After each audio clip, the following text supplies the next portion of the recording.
Fazendo uma análise do que ele fala, porque assim, ele está tentando pensar em português.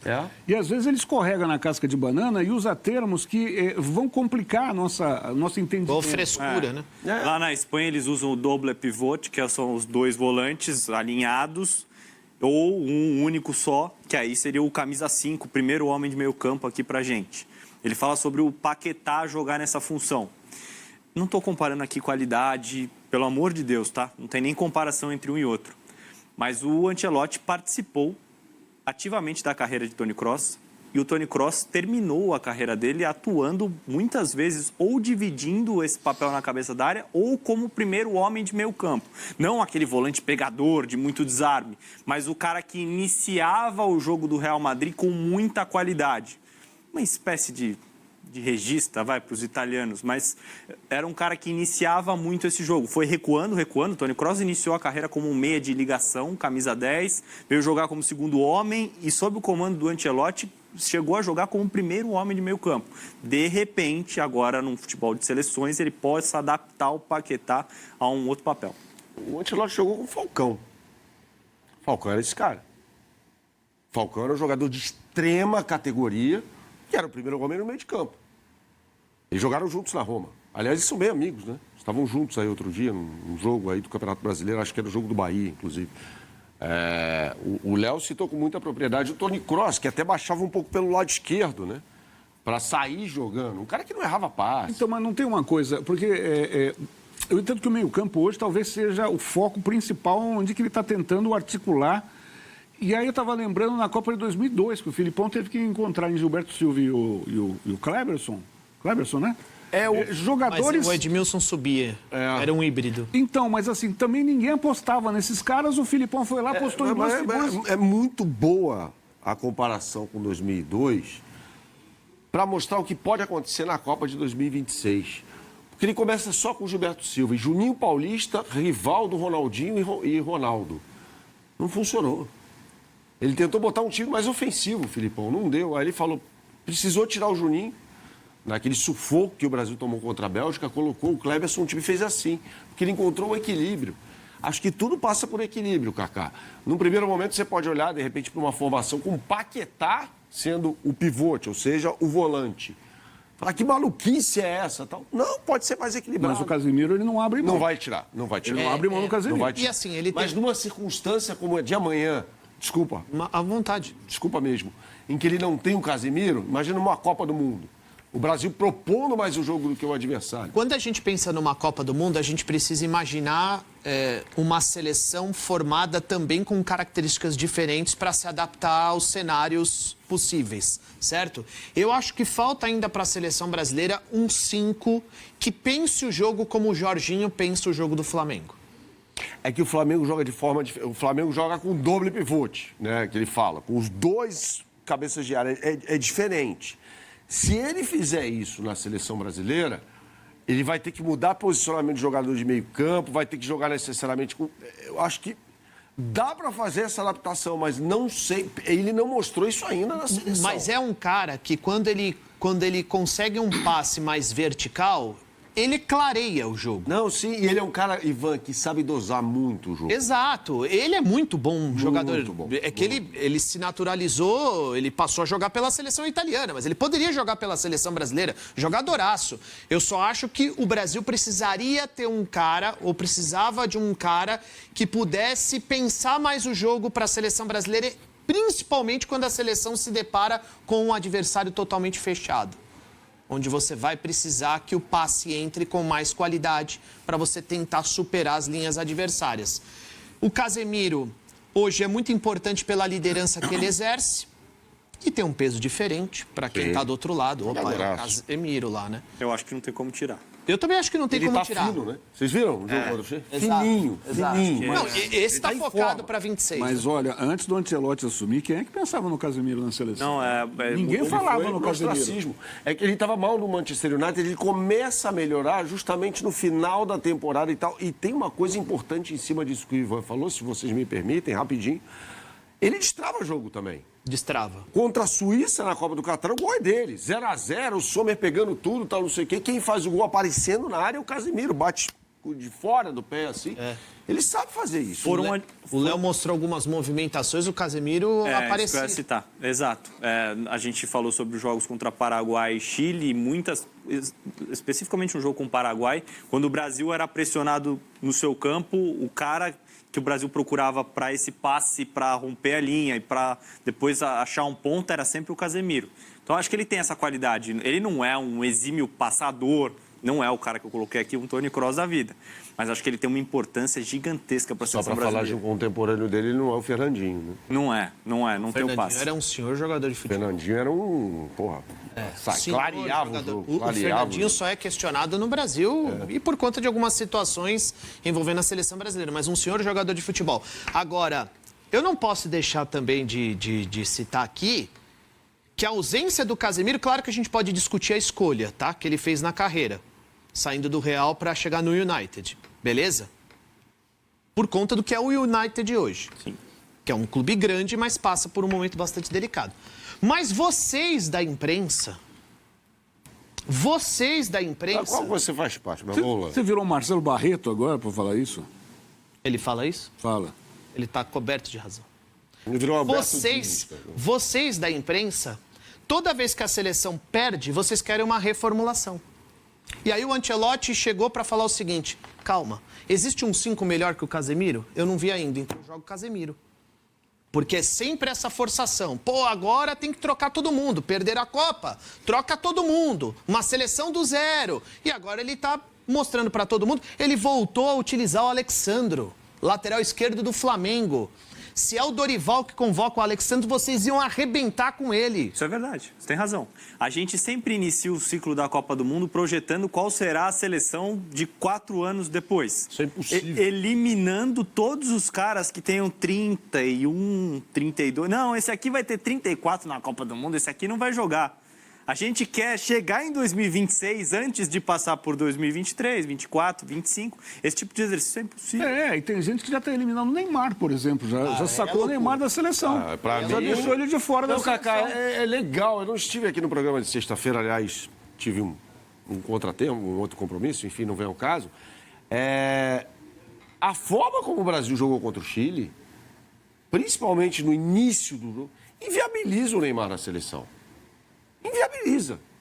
Aquela marcação que o Brasil infligiu à seleção chilena, imprimiu o ritmo de marcação, o sistema defensivo lá na frente do Brasil, aquilo ali com o Neymar é impossível. Ele não ia fazer aquele trabalho. Ele não tem condição de fazer aquele trabalho. Então, assim, o Ancelotti diz aí, o campo fala, vários técnicos falam isso. Para mim, o campo gritou. E se ele pega o Chile na segunda etapa? Como assim? Como os que entraram pegaram? Os que entraram não jogam mais do que ele, né? Hoje. Mas com 20 minutos de jogo, o Neymar ia jogar também, não ia? Com 20 minutos do segundo tempo? Faltando 20 para acabar o jogo, ele ia... Não, o que aconteceu ali, o Chile se cansou por quê? Porque não tinha bola. Ficou correndo atrás da bola o tempo todo, o jogo inteiro. Eu não consigo ver o Neymar, tecnicamente e fisicamente apto. Nenhuma das duas. Assim, o Neymar joga menos que o Paquetá hoje, bem abaixo, outra divisão. Só para falar de um jogador, tá? Peguei aqui aleatoriamente, um jogador ali, talvez da mesma posição. O Brasil joga em outubro, né? Contra o Japão e Coreia. Isso. Vamos ver. Talvez uma das últimas chances do Ancelotti levar o Neymar. Falamos do Casemiro. O Casemiro está no seu campinho hoje ou não? Não, mas antes de eu passar no meu campinho, eu acho que o Brasil deve reproduzir contra a Bolívia certos comportamentos do jogo com o Equador. É o melhor jogo para a gente comparar com o que o Brasil deve executar amanhã. Vamos colocar as imagens na tela para ficar bem mais claro para quem está em casa. Então, naquele dia contra o Equador em Guayaquil, saída com os 4 da primeira linha, mais os 2 volantes. O Wanderson subindo menos em relação aos jogos contra a Chile e contra o Paraguai. Eu imagino isso contra a Bolívia também. O que é importante que o Brasil faça amanhã, que o Brasil aproxime bastante os jogadores. Aqui 4 no mesmo setor para rolar uma tabela curta e aí atacar o espaço no segundo momento. O Brasil tem que controlar muito esses momentos em que vai atacar o espaço, que vai acelerar a partida. Sem a bola, eu imagino o Brasil posicionado dessa forma, num 4-1-4-1, com o Andrés Santos executando o papel do Casemiro, que não estará no duelo contra a Bolívia e sendo muito compacto, jogando num pedaço muito pequeno de campo. Daí da intermediária para trás, sem acelerar o jogo como o Estevão vai fazer aqui. Ele tinha uma opção de passe com o Bruno Guimarães para cadenciar um pouquinho e tirar o ritmo da partida. Ele faz o quê? Acelera, vai para uma disputa em que 3 equatorianos estavam próximos a ele. Ele vai errar o passe e vai conceder a bola à equipe equatoriana, que tem espaço com o Brasil desorganizado, com o Brasil correndo para trás. Isso não pode acontecer, senão vai haver um desgaste muito grande contra a Bolívia. O pivô da seleção brasileira precisa funcionar bem com o Richarlison. Passe do Marquinhos, ligação direta com o centroavante. O Richarlison tentava fazer um passe no Bruno Guimarães, só que aí ele não vai conseguir dominar a bola e nem passar. Ele erra. O centroavante vai ser importante para o Brasil conseguir respirar no jogo. E o Brasil precisa estar muito atento. Aqui o Andrei faz a falta, não fica na frente da bola. O Caicedo faz o passe no Vitti e 3 jogadores brasileiros já estão batidos na jogada. Se o Brasil tiver tantos jogadores fora da marcação, vai sobrar muito espaço, como nesse lance em que a seleção equatoriana finaliza para fora. Isso posto, Kaká, a gente pode ir para o nosso campinho reproduzir com aqueles nomes. Eu só queria fazer uma colocação aqui. Será que o Ancelotti vai dar as mesmas oportunidades, por exemplo, ao Pedro, que ele está dando para o Richarlison?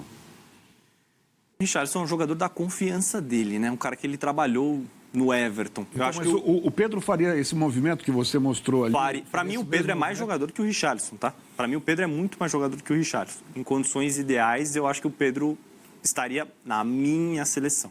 Agora, quanto ao critério que o Ancelotti vai utilizar, aí eu já não sei. É curioso que no Everton o Richarlison não jogava nessa posição. Jogava um camarada chamado Calvert-Lewin. O Richarlison era ponta. Quando foi treinado pelo Ancelotti. Né? Bom, vamos lá.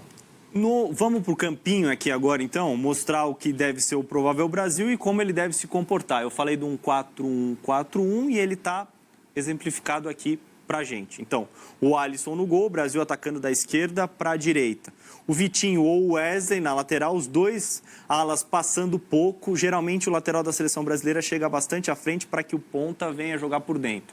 Acho que ele deve passar menos para poupar a energia e aguentar ali 90 minutos ou pelo menos uns 60 minutos do jogo. À frente da defesa, no papel que seria do Casemiro, no time ideal, o Andrei Santos executará essa tarefa. Bruno Guimarães como segundo homem de meio campo e terá a companhia do Paquetá. Aí uma trinca de meio-campistas, um meio-campo um pouco mais preenchido em relação ao duelo contra a seleção chilena. Samuel Lino aberto do lado esquerdo, Luiz Henrique do lado direito. Richarlison na referência. Quando o Brasil perder a bola, o Brasil deve se comportar mais ou menos dessa forma. Só com o Richarlison à frente. Teremos voos de pombo amanhã, Ivan, pelo visto. Poderia ser o Caio Jorge, mas ele se lesionou e está fora. Enfim, eu acho que o Richarlison, ele tem esse prestígio com o treinador, né? Eles trabalharam juntos, mas eu acho que o Richarlison não está garantido para a Copa, não. Acho que é uma questão de tempo apenas. A partida dele contra o Equador foi horrorosa. Foi muito ruim. Foi horrível. Foi muito ruim. Mas, como disse o Léo, ele começou a temporada muito bem. Em 2 jogos, o Tottenham jogou 3. Contra o Burnley e o City, ele jogou muito bem. Mas muito bem mesmo. Já no terceiro jogo com o Bournemouth, ele não foi bem, como todo o time. Mas eu estou com os dois aí, acho que com você também, Kaká. Para mim, o Pedro é mais jogador. Até o Endrick, para mim, estaria na frente do Richarlison. Com certeza. Nessa circunstância, volta, Chiquinho, ao campinho, por favor. Ô, Léo, e o Andréas Pereira? Ele entraria aonde? Ele teria chance de jogar? Eu acho que a convocação dele não é por acaso, tá? E eu acho que tem a ver com que ele já está no nosso campinho. Um meio-campista a mais em relação ao jogo com o Chile, no caso o Paquetá. E o Andréas Pereira é mais um desses que você colocou como ritmista, o cara que pode dar um pouquinho mais de cadência a esse time. Pode entrar tanto na vaga do Bruno Guimarães como do Paquetá. Numa opção para segundo tempo, de repente, a gente pode notar o Andréas Pereira executando essa mesma função por aqui. O Andrés no Palmeiras vai ter outra função diferente daquele que ele teve no Flamengo, Berna? Sim. Sim, não. Eu acho que, para mim, teria uma função diferente. Mas acho que o Abel não vai fazer isso. Acho que o Abel vai o colocar como um segundo homem no meio de campo, o que eu acho que é um erro. Vejamos o que a temporada vai dizer. Né? Então, mas eu não faria isso no primeiro O momento. Léo mostrou o deslocamento dele aqui, mais no ataque ali. O Andréas Pereira, o ideal para mim é um jogador que atua mais à frente. No Fulham, ele jogava de uma forma diferente, né? Se o Léo puder desenhar aqui, Léo, rapidamente, para botar... Bota aí, vai fundo. O centroavante com o Andréas Pereira atrás do centroavante, né? Com a prerrogativa, isso aí, de se movimentar por todo o campo ofensivo. No Flamengo, ele jogou quase que ao lado do Ilharão, como o segundo homem no meio de campo. Quem que você tirou para ele entrar Esse aí? desenho aí, Tirou o Paquetá. esse desenho de um meia atrás do centroavante não é utilizado pelo Abel hoje. Não, Os dois meias por dentro. Ele seria o que o Veiga foi, para mim. O que o Veiga foi, mas é um sistema que entrou em desuso. Vejamos se vai ser algo eterno ou, de repente, ele volta. Ele pode dominar todos os sistemas ou variados sistemas, é até bom.